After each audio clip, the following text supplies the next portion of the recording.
இன்றைய நாள் ஒரு சிந்தனை நிகழ்ச்சிக்கு உங்களை வரவேற்கின்றேன். இன்றைய நாள் ஒரு சிந்தனை நிகழ்ச்சியில் நாங்கள் பார்க்க போவது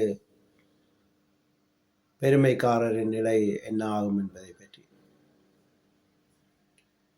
உதாரணத்துக்கு,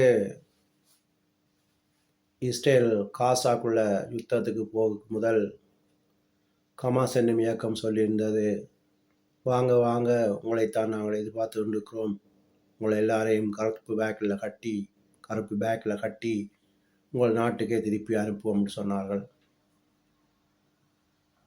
ஆனால் இன்றைக்கு ஒரு வருடம் முடிந்து அந்த காசானின் தேசமே தரமட்டமாக்கப்பட்டு அவர்களையும் அழித்து விட்டார்கள் இஸ்ரேல் இராணுவம். அப்போது அங்கே பெருமை பாராட்டினவர்கள் அழிந்து போய்விட்டார்கள்.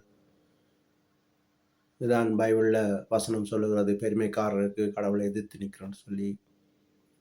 இப்போ பார்த்தீங்கன்னு சொன்னால், லெபனானில் ஹிஸ்புல்லா என்னும் இயக்கம் அவர்களும் சொல்லியிருந்தார்கள், எங்கள் படை பெரியது, எங்களை அழிக்க முடியாதுன்னு சொல்லி. இன்றைக்கு அங்கேயும் யுத்தம் துவங்கிவிட்டது. அதுவும் இந்த காசா மாதிரி தரமட்டமாக்கப்படும், அவர்களும் அழிவார்கள். அங்கேயும் அந்த பெருமை அழிந்து போகும். இதைத் தொடர்ந்து ஈரானுக்கும் அந்த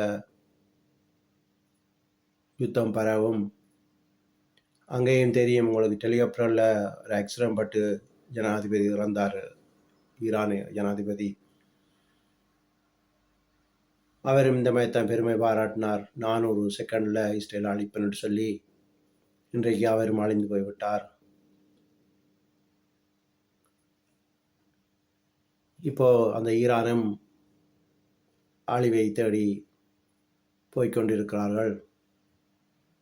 லெபனான் யுத்தம் முடிய ஈரான்லையும் துவங்கும்.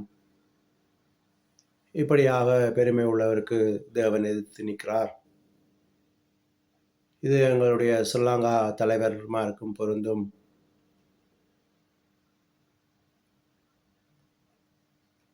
பெருமை பாராட்டினவர்கள் அழிந்து போவார்கள்.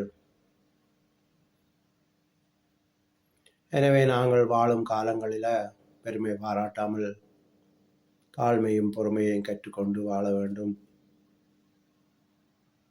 நான் என்ற எண்ணத்தை விட்டு வாழ வேண்டும். இப்படி வாழும்போது தேவன் எங்கள் மேல் பிரியமாயிருப்பார்.